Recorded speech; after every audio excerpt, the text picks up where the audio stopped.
ಕೊನೆಗೂ ವೈಮನಸ್ಸು ಮರೆತ ಸೋದರರು ಜೊತೆಯಾಗಿ ತಾಯಿ ಜೊತೆಗೆ ಕೊಳ್ಳಿ ಇಟ್ಟ ಅಣ್ಣ ತಮ್ಮಂದಿರು ಮುಂದಿನ ದಿನಗಳಲ್ಲಿ ಒಂದಾಗುವ ಅಭಿಲಾಷೆ ವ್ಯಕ್ತಪಡಿಸಿದ ಕುಮಾರ್ ಬಂಗಾರಪ್ಪ.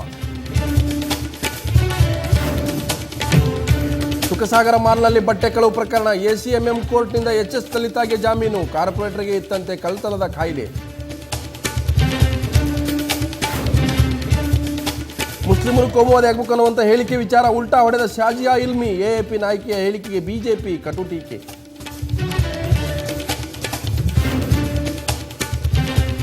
ಕಡುಬಡತನಕ್ಕೆ ಹೆದರಿದ ಕುಟುಂಬ, ನವಜಾತ ಶಿಶು ಮಾರಾಟಕ್ಕೆ ಯತ್ನ, ತುಮಕೂರಿನಲ್ಲಿ ಸಮಾಜ ಕಲ್ಯಾಣಾಧಿಕಾರಿಗಳಿಂದ ಮಗುವಿನ ರಕ್ಷಣೆ.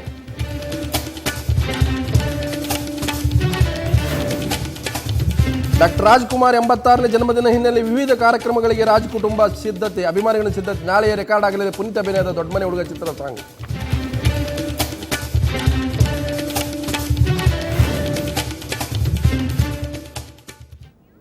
ನ್ಯೂಸ್ ಅವರಿಗೆ ಸ್ವಾಗತ. ನಾನು ಲಕ್ಷ್ಮಣ ಹೂಗಾರ್. ಜೆಡಿಎಸ್ ರಾಜ್ಯಾಧ್ಯಕ್ಷ ಎ ಕೃಷ್ಣಪ್ಪ ಹೃದಯಾಘಾತಕ್ಕೆ ಬಲಿಯಾಗಿದ್ದಾರೆ. 68 ವರ್ಷ ವಯಸ್ಸಾಗಿದ್ದಂಥ ಎ ಕೃಷ್ಣಪ್ಪ ಜೆಡಿಎಸ್ನ ರಾಜ್ಯಾಧ್ಯಕ್ಷರಾಗಿದ್ದರು. ಮೊನ್ನೆ ನಡೆದಂಥ ಲೋಕಸಭಾ ಚುನಾವಣೆಯಲ್ಲಿ ತುಮಕೂರಿನಿಂದ ಜೆಡಿಎಸ್ ಹುರಿಯಾಳಾಗಿ ಸ್ಪರ್ಧಿಸಿದ್ರು. ಜೆಡಿಎಸ್ ರಾಜ್ಯಾಧ್ಯಕ್ಷ ಎ ಕೃಷ್ಣಪ್ಪ ಈಗ ತಾನೇ ಹೃದಯಾಘಾತದಿಂದ ನಿಧನರಾಗಿದ್ದಾರೆ ಅನ್ನೋಂಥ ಸುದ್ದಿ ಬರ್ತಾ ಇದೆ. KR ಪುರಂನ ಸೂಪರ್ ಸ್ಪೆಷಾಲಿಟಿ ಆಸ್ಪತ್ರೆಯಲ್ಲಿ ದಾಖಲಾಗಿದ್ದರು. ತೀವ್ರ ಹೃದಯಾಘಾತದ ನಂತರ ಅವರನ್ನು ಆಸ್ಪತ್ರೆಗೆ ದಾಖಲು ಮಾಡಲಾಗಿದ್ದರು. ಆದರೆ ಉದಿ ಅವರನ್ನು ಹೃದಯಾಘಾತದ ಮೂಲಕ ತೆಗೆದುಕೊಂಡೋಗಿ ಕೃಷ್ಣಪ್ಪಗೆ 68 ವರ್ಷ ವಯಸ್ಸಾಗಿತ್ತು. ಅವರು ಮೊದಲು ಕಾಂಗ್ರೆಸ್ ಪಕ್ಷದಲ್ಲೇ ಅನೇಕ ವರ್ಷಗಳಿಂದ ಗುರುಸ್ಕೊಂಡಿದ್ದರು. ಕಳೆದ ಕೆಲವು ವರ್ಷಗಳಿಂದ JDS ಸೇರ್ಪಡೆಯಾಗಿದ್ದರು. ಮೊನ್ನೆ ನಡೆದಂಥ ಲೋಕಸಭಾ ಚುನಾವಣೆಯಲ್ಲಿ ಕೂಡ ತುಮಕೂರು ಲೋಕಸಭಾ ಕ್ಷೇತ್ರದ JDS ಅಭ್ಯರ್ಥಿಯಾಗಿ ಸ್ಪರ್ಧಿಸಿದ್ರು ಕೃಷ್ಣಪ್ಪ.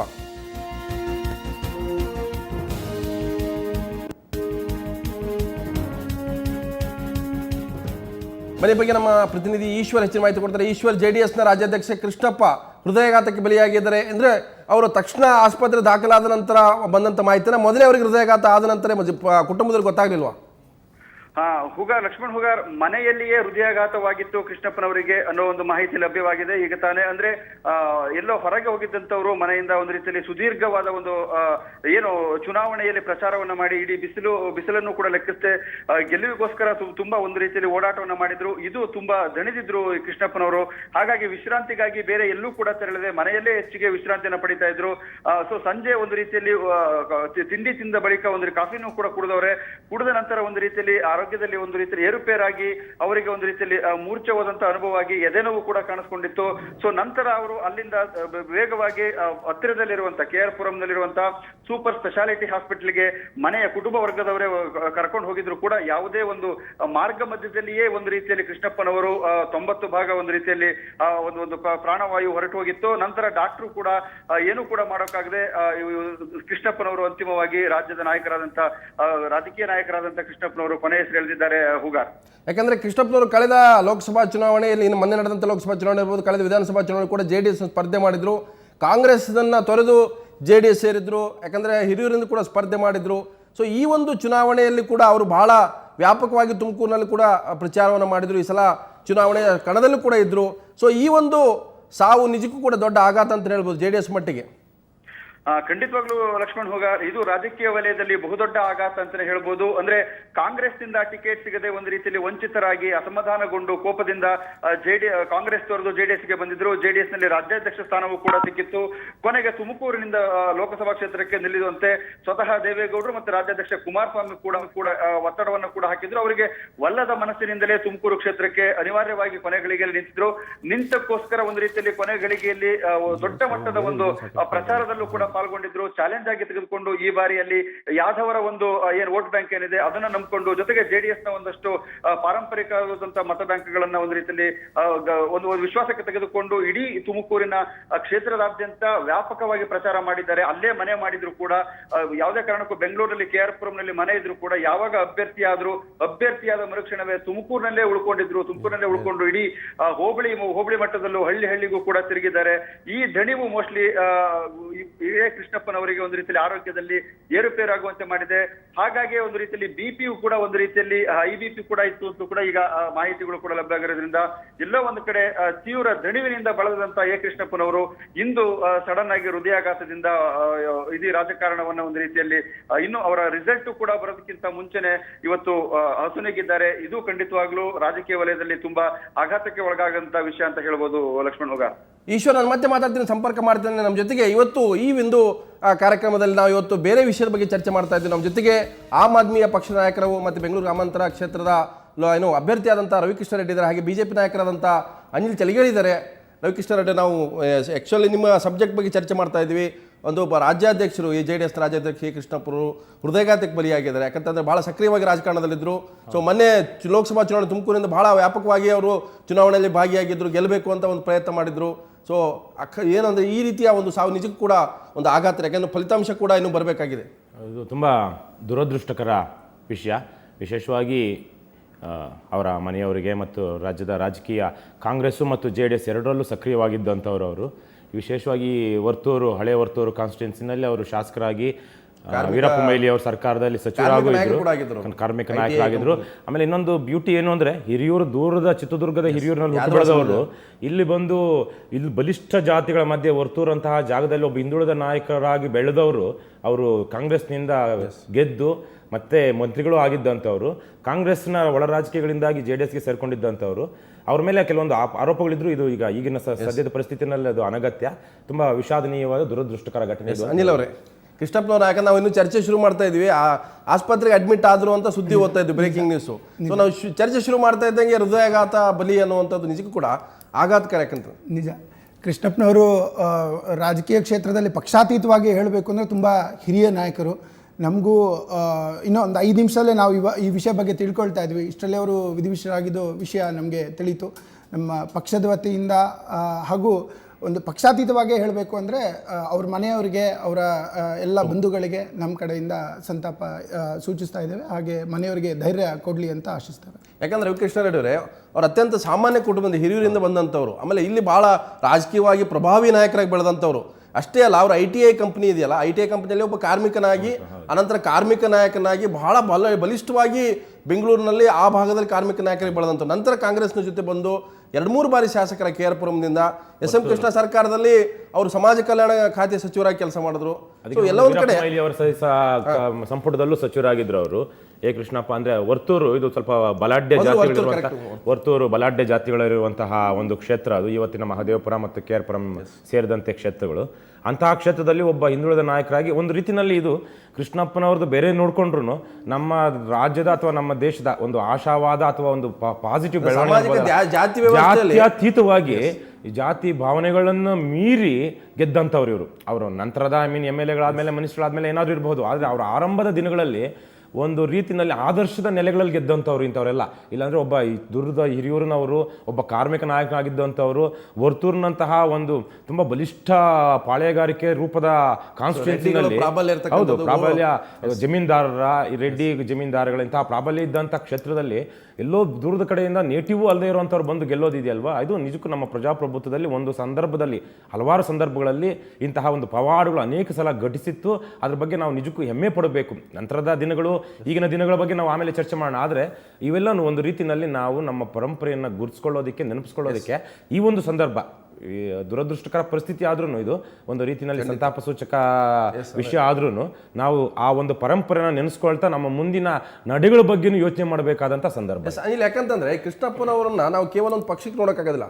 ಯಾವುದೋ ಒಂದು ದೂರದ ಚಿತ್ರದುರ್ಗ ಹಿರಿಯೂರಿನಿಂದ ಬಂದು ಇಲ್ಲಿ ಒಂದು ಕಾರ್ಮಿಕನಾಗಿ, ನಾಯಕನಾಗಿ, ಪಕ್ಷದಲ್ಲಿ ಗುರುಸ್ಕೊಂಡು ಮಂತ್ರಿಯಾಗಿ, ಆಮೇಲೆ ತಮ್ಮ ಸಾಮ್ರಾಜ್ಯನ ವಿಸ್ತಾರ ಮಾಡ್ಕೊಳ್ಳುವಂಥದ್ದು, ಅದಕ್ಕೆ ಅನೇಕ ರೀತಿಯ ಆರೋಪಗಳಿದ್ದಾವೆ, ಅದು ಬೇರೆ ವಿಚಾರ. ಆದರೂ ಕೂಡ ಒಬ್ಬ ಸಾಮಾನ್ಯ ಕಾರ್ಮಿಕನಾಗಿ, ಒಬ್ಬ ಸಾಮಾನ್ಯ ಒಂದು ಸಣ್ಣ ಜಾತಿಗೆ ಸೇರಿದಂಥ ಒಂದು ಬೆಂಗಳೂರಿನಂಥ ಒಂದು ದೊಡ್ಡ ನಗರದಲ್ಲಿ ರಾಜಕೀಯವಾಗಿ ಅಸ್ತಿತ್ವ ಸ್ಥಾಪಿಸೋದು ಅಷ್ಟು ಸಾಮಾನ್ಯ ಅಲ್ಲ. ಬಹುಶಃ ನಾವು ಇದನ್ನು ಎರಡೂ ಕಡೆಯಿಂದನೂ ನೋಡ್ಬೋದು. ಒಂದು ಸಣ್ಣೂರಿನಿಂದ ಬಂದು ಬೆಂಗಳೂರಂತಲ್ಲಿ ಹಿರಿಯೂರು. ಅದೇ ಅಲ್ಲಿಂದ ಬಂದು ಬೆಂಗಳೂರಲ್ಲಿ ಒಂದು ರಾಜಕೀಯ ಅಸ್ತಿತ್ವವನ್ನು ಮಾಡೋದು. ಇನ್ನೊಂದು JDS ಪಕ್ಷದಲ್ಲೂ ಬೇರೆ ಬೇರೆ ಬೇರೆ ಕಾರಣಗಳು ಬೇರೆ ಬೇರೆ ಇದ್ರೇನು ಇಡೀ ಒಂದು ಚುನಾವಣೆ ಸಮಯದಲ್ಲಿ JDSನ ಒಂದು ರಾಜ್ಯಾಧ್ಯಕ್ಷರಾಗಿ ಅವರೇನು ಹೊರಗಡೆ ಬಂದರು, ಅದರಲ್ಲೇ ಗೊತ್ತಾಗುತ್ತೆ ಅವರು ಎಲ್ಲರನ್ನೂ ಜೊತೆ ಕರ್ಕೊಂಡು ಹೋಗೋದ್ರಲ್ಲಿ ನಂಬಿಕೆ ಇಟ್ಟಿದ್ರು. ಒಂದು ಹಿರಿಯ ರಾಜಕೀಯ ಮುತ್ಸದ್ದಿ ಆಗಿದ್ರು.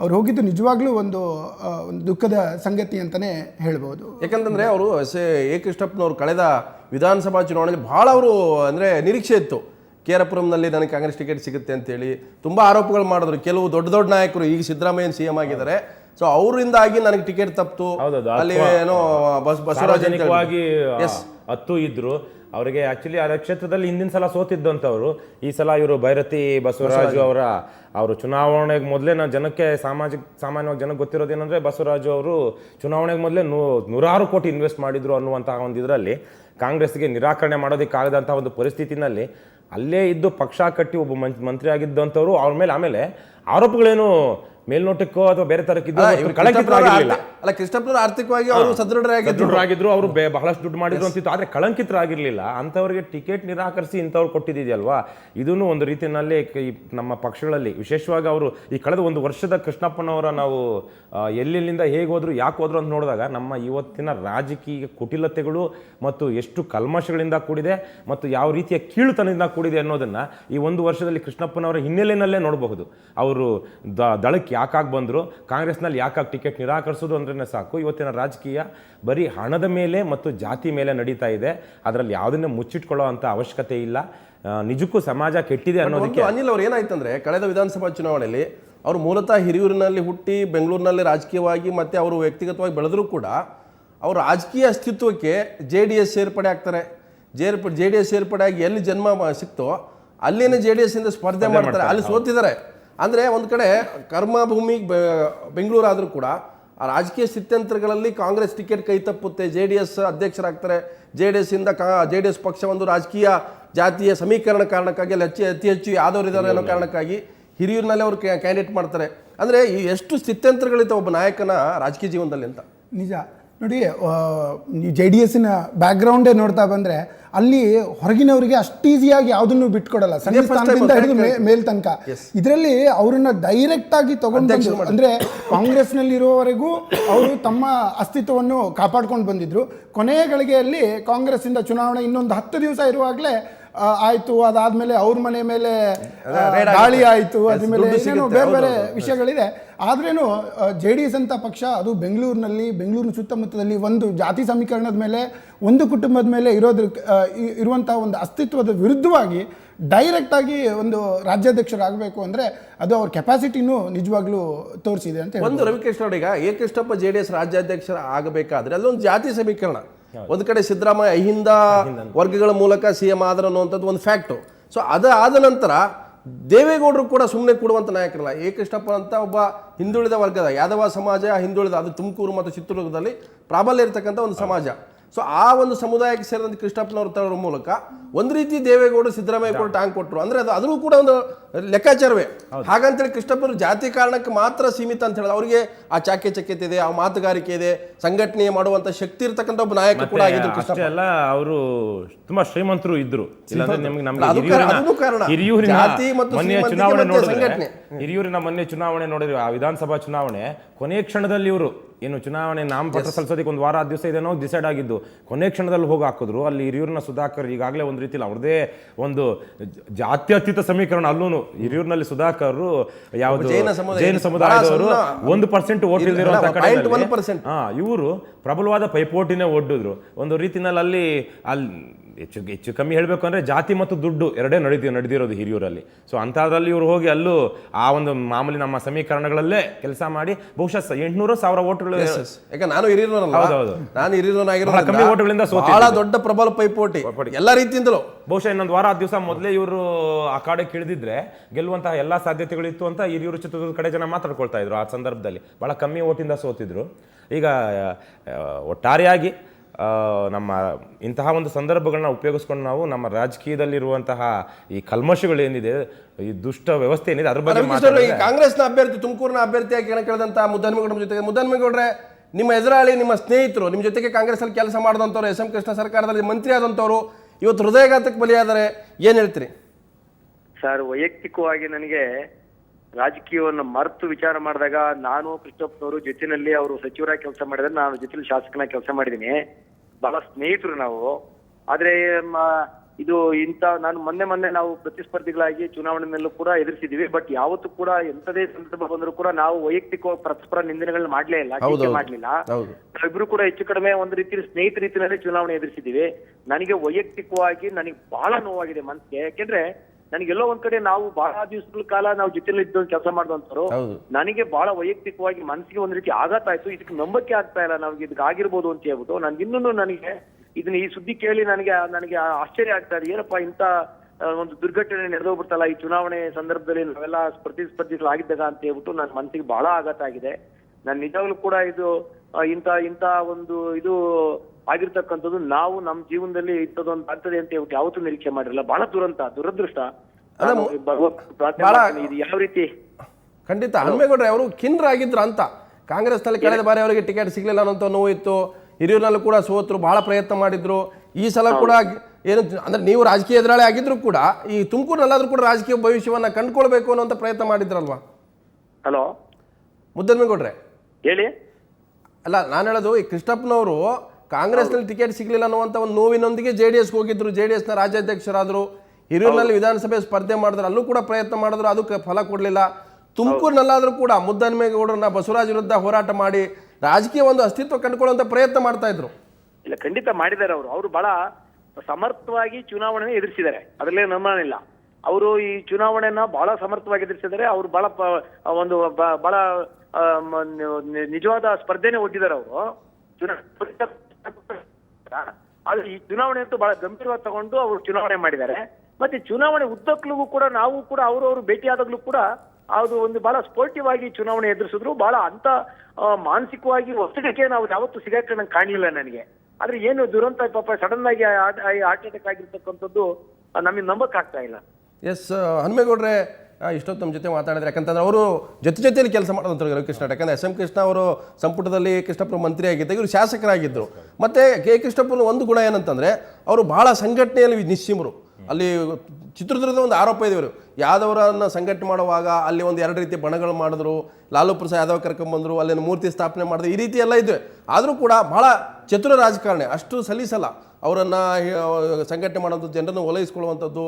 ಮತ್ತು ಎಲ್ಲ ರೀತಿಯಿಂದಲೂ ಕೂಡ ರಾಜಕಾರಣಕ್ಕೆ ಬೇಕಾದಂಥ ಎಲ್ಲ ಒಂದು ತಂತ್ರಗಳು ಕೂಡ ಅವರಲ್ಲಿತ್ತು. ಅಲ್ಲ, ಅವರು ಕಾರ್ಮಿಕ ನಾಯಕರಾಗಿದ್ರು ಅಂದಾಗ್ಲೇ ಅದು ಸಹ ಅದೇ ರೀತಿಯಲ್ಲಿ ಕಾರ್ಮಿಕ ನಾಯಕರಾಗಿದ್ದು. ಅವರು ಸುಮಾರು ಆ ರೀತಿ ನೋಡಿದ್ರೆ ಅವ್ರಿಗೆ 40ರಿಂದ 50 ವರ್ಷಗಳ ಈ ನಾಯಕತ್ವದ ಒಂದು ಅನುಭವ ಮತ್ತು ಸಂಘಟನೆ ಎಲ್ಲ ಇದೆ ಆ ಹಿನ್ನೆಲೆಯಲ್ಲಿ. ಆಮೇಲೆ ಇದು ಸಂದರ್ಭದಲ್ಲಿ ಇನ್ನೊಂದು, ಜೀವನ ಎಷ್ಟು ಅನ್ಸರ್ಟಿನಿಟಿಯಿಂದ, ಅನಿರೀಕ್ಷತೆಗಳಿಂದ ಕೂಡಿರುತ್ತೆ ಅನ್ನೋದಕ್ಕೆ ಈಗ ನಿನ್ನೆ ತನಕ ಅಭ್ಯರ್ಥಿಯಾಗಿದ್ದವರು ಇನ್ನೂ ಅದು ಫಲಿತಾಂಶ ಬಂದಿಲ್ಲ. ಒಬ್ಬ ರಾಜ್ಯದ ರಾಜ್ಯಾಧ್ಯಕ್ಷರಾಗಿದ್ದಂಥವ್ರು ಈಗ ನಿನ್ನೆ ಬಂಗಾರಪ್ಪನವರ ಶ್ರೀಮತಿಯವರು ಸತ್ತಿದ್ದು ಸಹ ಒಂದು ಅನಿರೀಕ್ಷಿತವಾಗಿತ್ತು ರಾಜ್ಯದ ಜನತೆಗೆ. ಇದರಲ್ಲಿ ಒಂದು ರಾಜಕೀಯವಾಗಿ 2 ಜೀವಿಗಳು 2 ದಿವಸಗಳಿಂದ ಹೋಗಿರೋದು ಒಂದು ರೀತಿಯಲ್ಲಿ ಬಹಳ ನೋವುಂಟು ಮಾಡುವಂಥ ಸಂಗತಿ. ಇದು ಜೀವನ ಎಷ್ಟು, ಇದಕ್ಕೆ ನಾನು ಈ ಸಂದರ್ಭದಲ್ಲಿ ಇತ್ತೀಚೆಗೆ ಭೇಟಿಯಾದ, ಒಂದು ವರ್ಷದಿಂದ ಭೇಟಿಯಾದ ಗೋವಿಂದೇಗೌಡರನ್ನ ನೆನೆಸ್ಕೊಳ್ಳೋದಕ್ಕೆ ಇಷ್ಟಪಡ್ತೀನಿ. ನಮ್ಮ ಮಲೆನಾಡ ಗಾಂಧಿ ಅಂತ. ಅವ್ರಿಗೆ 80-85 ಮೇಲೆ ಆಗಿದೆ, 88 ಇರಬೇಕು. ಅವ್ರು ಇವತ್ತಿಗೂ ಎಷ್ಟು ಸಂತೋಷದಿಂದ, ಯಾವುದೇ ವಿಷಾದಗಳಿಲ್ದಿರ ಬಹಳ ಸಂತೃಪ್ತಿಯಿಂದ ಜೀವನ ಮಾಡ್ತಿದ್ದಾರೆ ಅಂದರೆ ಬಹುಶಃ ನಮ್ಮ ರಾಜಕಾರಣಿಗಳು ತಮ್ಮ ಒತ್ತಡವನ್ನು ನೀಗಿಸ್ಕೊಳ್ಳೋದಕ್ಕೆ ಅಂತಹ ಒಂದು ಸ್ವಲ್ಪ ಇಂಥವ್ರನ್ನೂ ನೋಡಿ ಸ್ವಲ್ಪ ಕೆಲವೊಂದನ್ನು ಕಲಿಬೇಕು. ಈ ಜೀವನ ಬಹಳ ಒತ್ತಡಗಳಿಂದ ಇದೆ, ಮತ್ತು ಇದು ರಾಜಕೀಯ ಮತ್ತು ಅಧಿಕಾರ ಇದೇ ಅಂತಿಮ ಅಲ್ಲ ಅನ್ನೋದನ್ನು ಸ್ವಲ್ಪ ನಾವು ಗಮನಿಸ್ಕೋಬೇಕು. ನಾವು ಒತ್ತಡಗಳಿಂದ ಮುಕ್ತ ಆಗಲ್ಲ ಅಂತ ಸಾರ್ವಜನಿಕ ಜೀವನದಲ್ಲಿ ಇರ್ತಕ್ಕಂಥ ರಾಜಕಾರಣ ಯಾವುದು, ಈ ಒತ್ತಡಗಳು ಅನೇಕ ಬಾರಿ ಬಲಿ ತೆಗೆದುಕೊಳ್ತವೆ ಅಂತ. ನಿಜ ನೋಡಿ, ಒತ್ತಡಗಳು ಒಬ್ಬ ರಾಜಕಾರಣಿ ಮೇಲೆ ಹೇಗೆ ಬೆಳೀತಾ ಹೋಗ್ತಾನೆ, ಅವ್ನು ಬಹುಶಃ ಒತ್ತಡಗಳ ಪ್ರತಿನಿತ್ಯ ಅದು ಎಷ್ಟೇ ಮಟ್ಟಿಗೆ ಒಂದು ಪ್ರಾಕ್ಟೀಸ್ ಅಂತ ತಗೊಂಡ್ರೇನು ಕೊನೆಯವರೆಗೆ ಅದು ಯಾವ ಮಟ್ಟಿಗೆ ನಿಂತು ಬಿಡುತ್ತೆ ಅಂದರೆ ಒಬ್ಬಂಟಿಯಾಗಿ ನಿಂತ್ಕೊಂಡ್ಬಿಟ್ಟಿರ್ತಾನೆ. ಅದು ಸುತ್ತಮುತ್ತ ಎಂಥ ಒಳ್ಳೆಯ ಸಂಘಟನೆಗಾರ ಆದ್ರೇನು ಕೊನೆಯ ಕ್ಷಣದಲ್ಲಿ ಅವನು ಒಬ್ಬನೇ ಆಗಿ ನಿಂತಿರ್ತಾನೆ. ರಾಜಕೀಯ ಒತ್ತಡ ಬಹುಶಃ ಬಹಳಷ್ಟು ಜನರ ಆಯಸ್ಸು ಕಡಿಮೆ ಮಾಡಿಬಿಡುತ್ತೆ ಅನ್ನೋದ್ರಲ್ಲಿ ಖಂಡಿತ ಕೃಷ್ಣಪ್ಪನವ್ರ ನಿಧನ ನಿಜ ಕೂಡ ನೋವಿನ ಸಂಗತಿ. ಯಾಕಂತಂದ್ರೆ ಅವರು ಮೊನ್ನೆ ತಾನೇ ಲೋಕಸಭಾ ಚುನಾವಣೆಯಲ್ಲಿ ಎದುರಿಸಿ ಅಖಾಡದಲ್ಲಿದ್ದು ಹೊರಗಡೆ ಬಂದಂಥವ್ರು ಫಲಿತಾಂಶಕ್ಕೆ ಆ ಥರ ಅದರಿಂದ ಕಾಯ್ತಾ ಇದ್ರು. ಯಾಕಂತಂದ್ರೆ ಒಂದು ರಾಜ್ಯದ ಅಧ್ಯಕ್ಷರಾದಂಥ JDSಗೆ ದೊಡ್ಡ ಆಘಾತ. ಅಷ್ಟೇ ಅಲ್ಲ, ಕೃಷ್ಣಪ್ಪನ ಕುಟುಂಬ ಕೂಡ ಆಘಾತ. ಈ ಒಂದು ಹಂತದಲ್ಲಿ ಕೃಷ್ಣಪ್ಪನವರು ವಿಧಿವಶರಾಗಿರ್ತಕ್ಕಂಥದ್ದು ನಿಜಕ್ಕೂ ಕೂಡ ಬೇಸರ ಸಂಗತಿ. ನಾನು ಮತ್ತಷ್ಟು ಚರ್ಚೆ ಮಾಡ್ತೀನಿ ಕೃಷ್ಣಪ್ಪನವರ ಒಟ್ಟು ರಾಜಕೀಯ ಜೀವನದ ಬಗ್ಗೆ, ಅವರ ಏಳು ಬೀಳುವ ಬಗ್ಗೆ. ಅದಕ್ಕಿಂತ ಮೊದಲು ಬ್ರೇಕ್.